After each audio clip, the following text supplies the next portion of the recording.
Hey guys, so as I said in the previous video, I was going to go ahead and show you the vk200 that I have, that I've recently acquired. Sort of not by accident per se, but by chance, by gambling. And I'll explain in a minute.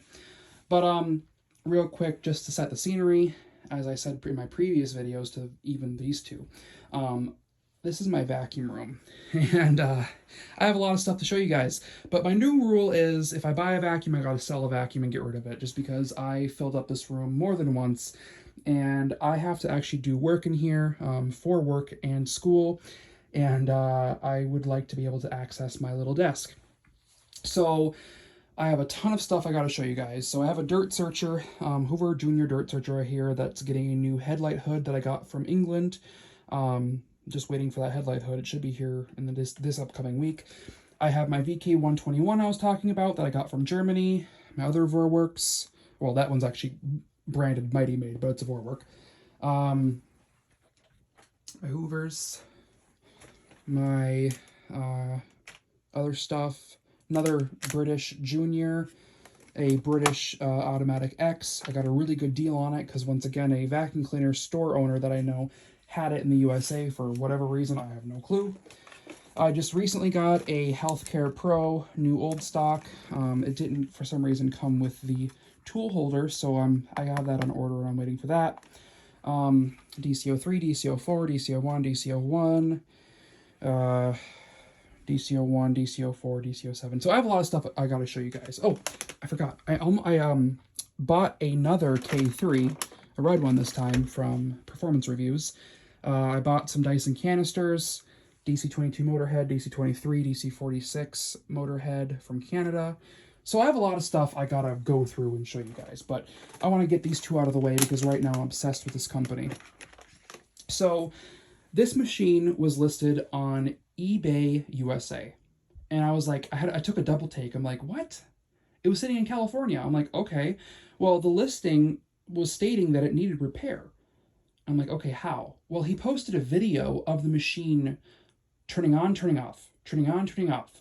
And I was like, okay. And so my instincts kicked in because this is a 240 volt vacuum. I'm like, how are you testing this? Well, he told me he bought a travel adapter. So basically what he did is he bought one of these, and this is how I use it. I have a UK to Shuko travel adapter. Well, he bought a Shuko to USA outlet travel adapter and was trying to run it on 110. Well, if you know anything about these machines, both of these have circuit boards in them that start the motor. And if it doesn't have 240 to start the motor, it won't start. So I just trusted my instincts. I'm like, you know what, I'm gonna take a gamble on this. If I, lose out, whatever, there's no returns, whatever. So I bought it, and sure as shit, the day it came, I tried it out, and it ran beautifully. And it looked beautifully. The only thing that was wrong with it is the bag was full. So I bought some bags for it, waited for them, got a new bag in it, and it still runs perfectly fine. So, I don't know. Just once again, by chance, it just happened to be there, and I just was like, you know what, I'm going to go ahead and do it. So let's talk about the differences between the vk200 and the previous generation, the 150. As you can see, they're very similar color schemes, but they look completely different.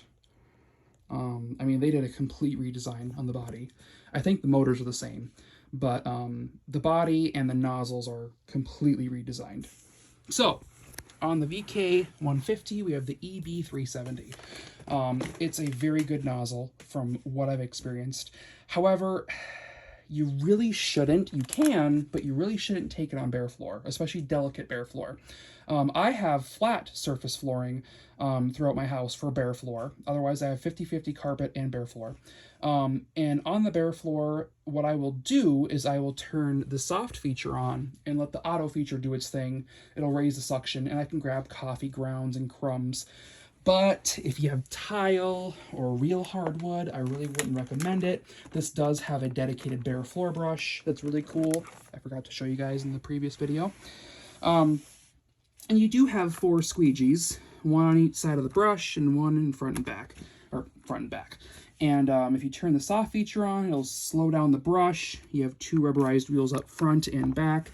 So I don't think it would hurt anything on like flat surface, but tile, it might destroy the squeegees.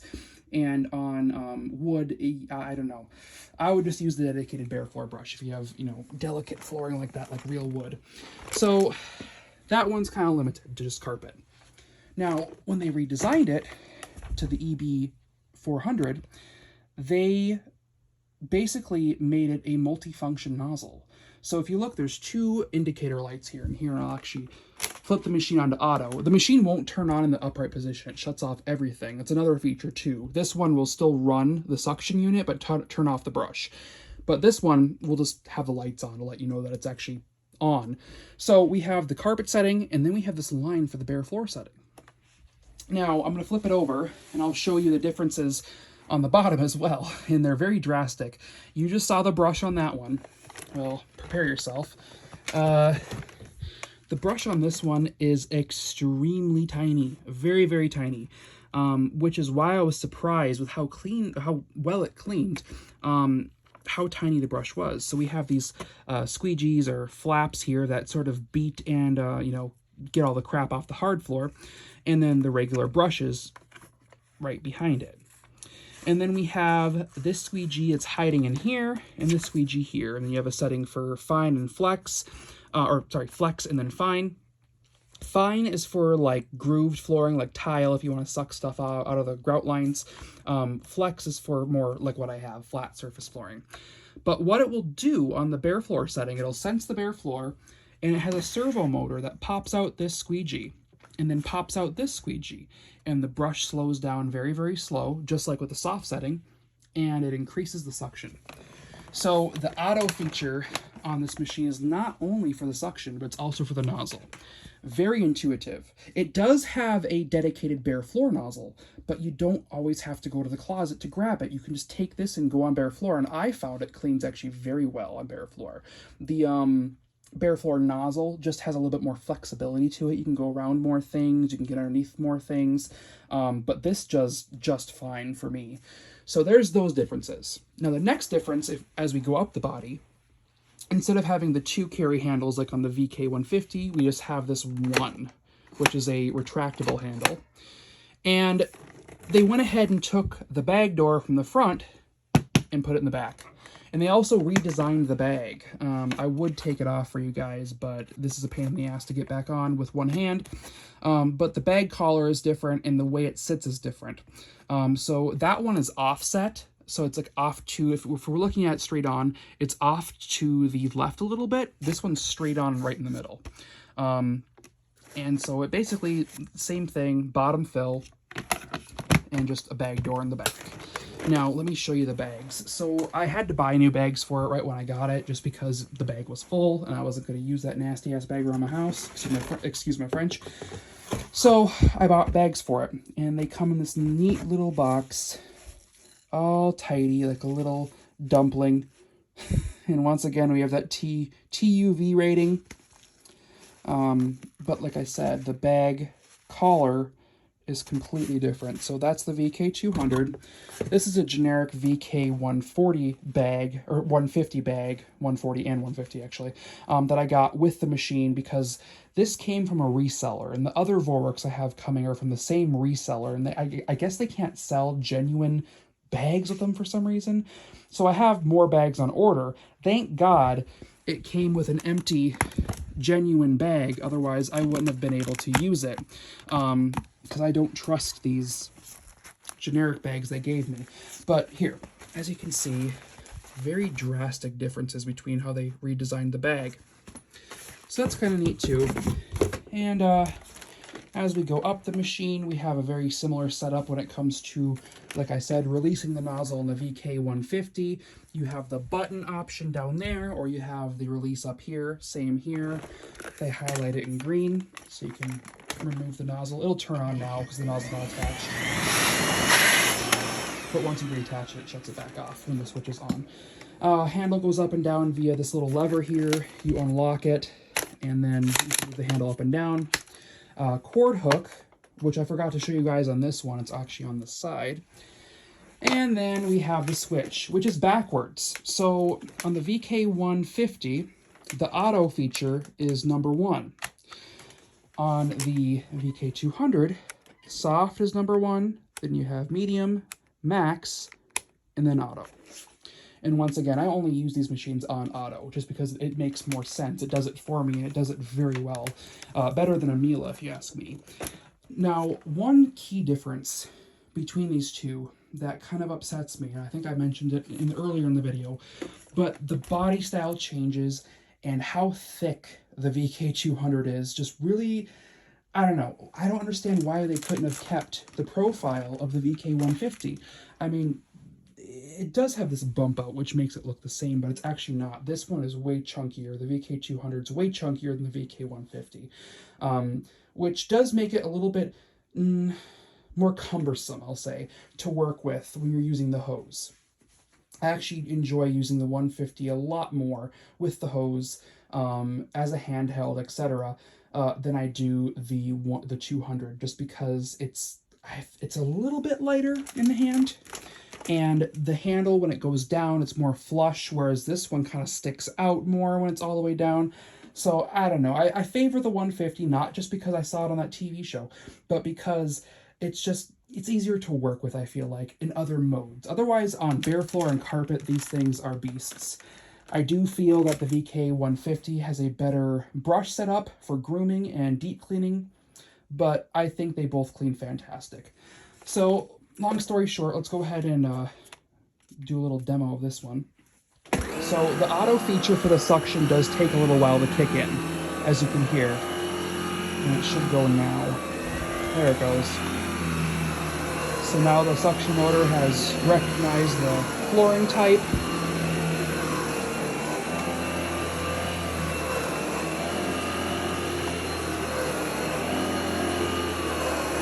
And it grooms very well. For how small that brush is, I mean, if I take my foot, I mean, you can kind of feel some vibration, but the VK150, once again, is more drastic.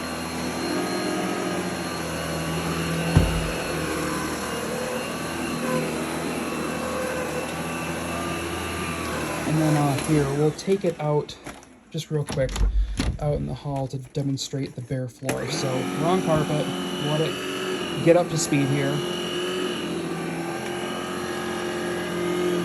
Alright, I'm going to take it on the bare floor.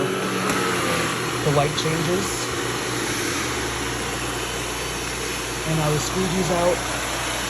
The brush slows down.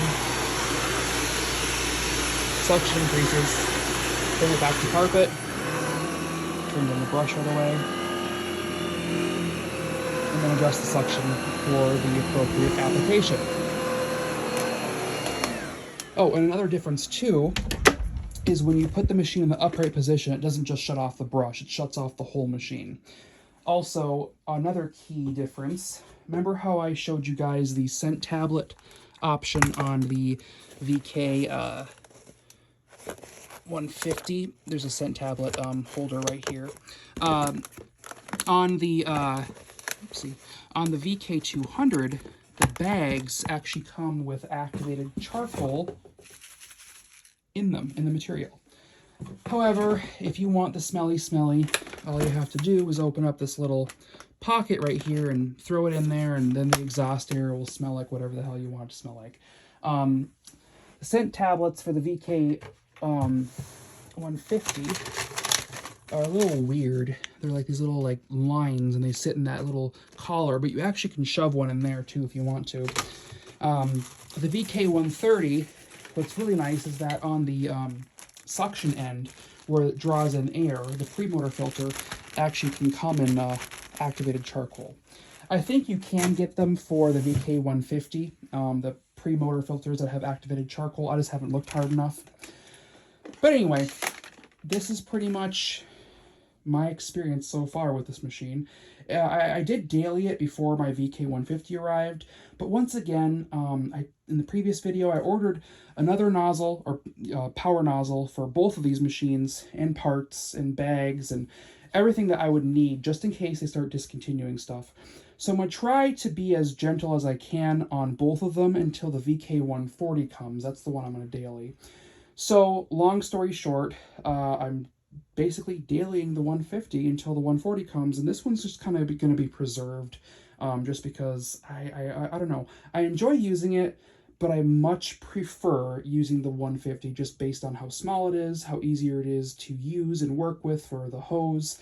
And I mean, the 200 definitely is fun to use. I just think the VK150 is more enjoyable and more fun to use. So anyway, not to end on a negative note, because it's a fantastic machine. It cleans very well. So, I mean, if you're in Europe and you're thinking about getting one, I mean, I'm sitting here in the USA with a 240 volt outlet on my wall, using this machine, happy as a clam. Once again, this company, Vorwerk, is just fantastic. Everything they make is just fantastic. And same as the VK150 I mentioned, you can get a mop attachment for this. You can get the carpet cleaning attachment for it. You can use, there's a floor polishing attachment too. I mean, it's insane. It's just like a Kirby, except it's lighter, and I feel like they clean better, actually. Just because you're not having to deal with all of this metal and crap in the way. Kirby's are a fantastic machine, and they're beasts, but you get the same vibration on the carpet from the VK150, which is what really impressed me with that machine. And they're also lighter than a Kirby. So anyway, I'm just rambling at this point. There it is, my VK200 that I got essentially by chance.